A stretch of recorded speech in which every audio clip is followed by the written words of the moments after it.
You're with Julian on the Brown Note and a review of Another Round.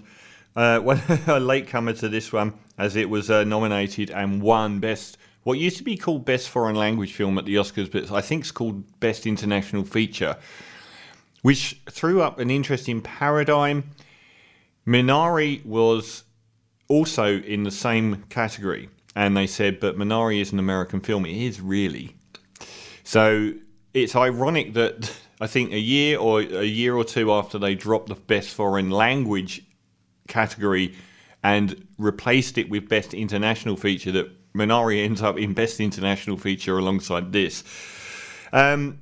He's directed since the 90s, The Celebration, Submarino, the English language film with Carey Mulligan, which is apparently very good, but I've not seen, Far From the Madding Crowd, the classic book. But it's the 2012 film The Hunt, which really celebrates him the most. It's where he joined together with Mads Mikkelsen, the star here, and it's a brilliant film. I watched a lot of Danish cinema around that period, and it was all great. They did so many really good films, and I've dropped off my foreign language films a bit, and I feel quite bad about that. It was a film where Mads Mikkelsen returned to the small town he grew up in as a primary school teacher. Lovely guy, good group of friends, and the 7-year-old girl in his class who's got a very bad home life falls in love with him. Mistakenly says that he tried to kiss her because that's what she wants, and she's 7 years old and has no idea what's going on. The rest of the film was the adults pressuring her into basically inventing this entire story of abuse and the entire town turning on him. Arguably the career peak of Mads Mikkelsen as an actor, an incredible... He's such a good actor because he can do that incredibly good Bond villain that he did in Casino Royale, and do that very sort of sternness. But he's such a soulful person as well that he can do very quiet emotion, something that Northern Europeans know all about. Quiet desperation is the English way.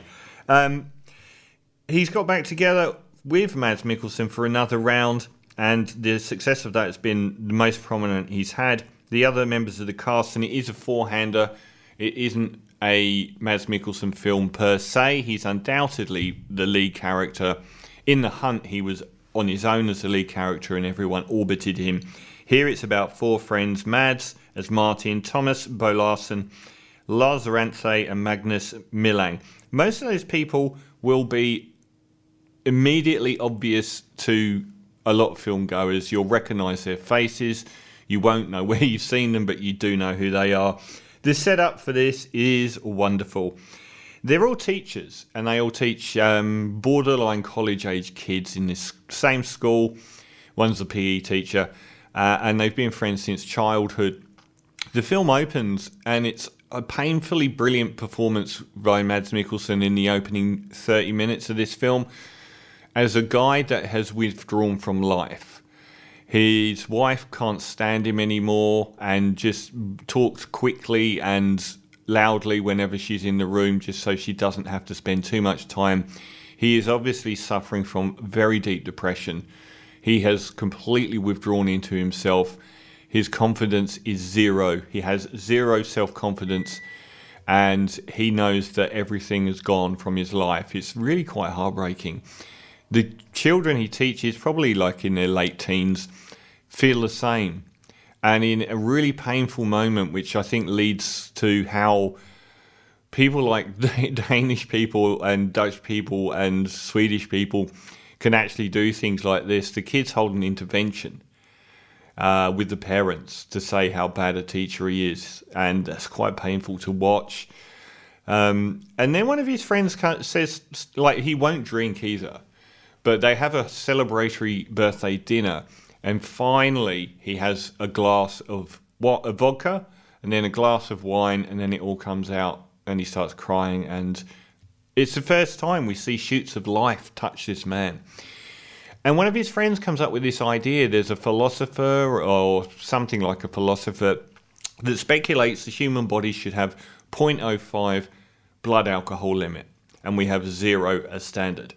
And he believed that we should have a 0.05. That's our natural state. At that state, we become our best selves.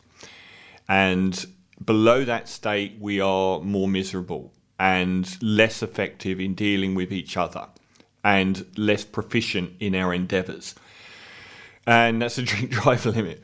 So they start this trial where academically and mentally, because of their own personal situations not being great, they decide to maintain that blood alcohol level all day and to focus on what Ernest Hemingway did, which was switch off at 8 o'clock at night and just maintain all day at school teaching these kids. It's not the most responsible film. Does art have a responsibility to be responsible? I think art has a responsibility to the human spirit, and that's it. So they start teaching their kids, and he's immediately a changed human being. He's suddenly charismatic. He's got a bit more confidence. And the kids react to it, and it keeps going backwards and forwards between him. He's able to talk to his wife. Who's she? She's really good, and she's the next biggest character. Maria Bonnevie as Annika. And she's really good in the film as well as his wife, who just tries to avoid him. But he suddenly becomes more and more charismatic as the film goes on. Given the impact on all their lives is actually really good by this stage, they attempt to widen the process by upping the blood alcohol level incrementally with these breath testers all the way through. So they go up to 0.6, 0.7. I think they start tapping out at 0.13, somewhere around 3 times the drink drive limit. It's smashed. Now, this is a really interesting film. I can understand on some ways why people might not regard it as a masterpiece.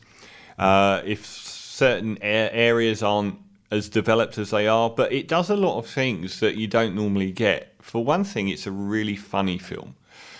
It is a drama comedy rather than a comedy, but it is still often hilarious, and the tone is often hilarious.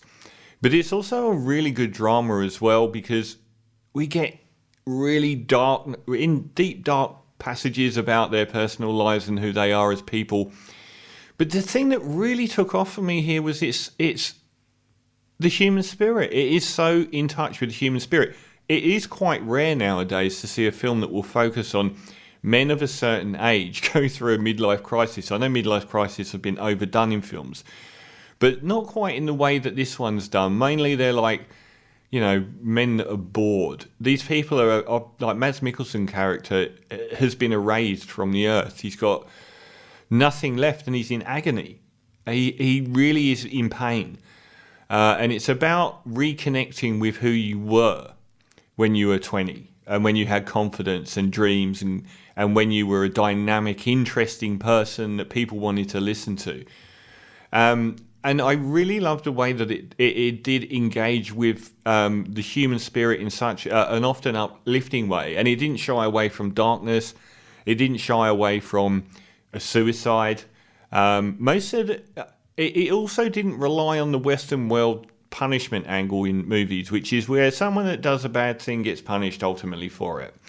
Which is why I love Ferris Bueller. It's one of the only films where someone does relentlessly bad things and gets away with all of it. Most of the time they get punished, and I kept waiting for them, not remembering it was a European film, to wear their comeuppances for their drinking.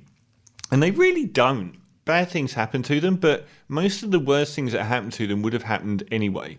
And in Mads Mikkelsen's case, it's arguable that it would have been much more prolonged, the bad that happened to him, and that he might have solved it by drinking. So they even give one of the students to start partaking in this philosophy of life. The drinking stuff is hysterically funny. They go so far overboard, you are sure that they are going to come a cropper, but with the skill of a mountain goat, they manage to sort of dance through towards the end in a better shape. And this film is full of little triumphs and rousing moments that make you feel full of life. It makes you feel like these people have been pigeonholed into this non-existence and are suddenly alive again and suddenly able to interact with other human beings and feel life. All of it, even the bad, actually feel things again. And there are triumphs all the way through. Mads Mikkelsen is magnificent. I've rarely seen him in a film where I haven't said that he was brilliant. If he was really focused on him a lot more, maybe it would have been he would have got nominated for an Oscar as well. I don't think it would have been a far stretch if he had, but it isn't that kind of film. It's not really punishing, and it aims for equal comedy as well as drama, and it rarely gets that much in the way of Oscars anyway. But he got a couple of nominations and won one. So this is a really good film, and I can see why some people sort of put it in the 7 out of 10 category a bit. But there's so much here that's philosophically interesting, about the connection we have with life and being dynamic and charismatic and entertaining and engaging, and how we get what you give with other people, and about how that feeds you, and about how getting older we close ourselves off and become these very conservative, almost humans. So the final 10 minutes is some of the most euphoric you'll ever see. You've probably seen the clips of them dancing. So it ends on absolutely the most triumphant moment, probably the most fun dancing moment since Call Me By Your Name. And I left feeling a lot about life, feeling quite euphoric, feeling like I'd had an awful lot of fun, yet had also enriched myself watching it. So I am going to give it a very strong 9 out of 10 for Another Round. This is from last week's feature album by the Dropkick Murphys, which is a wonderful, wonderful...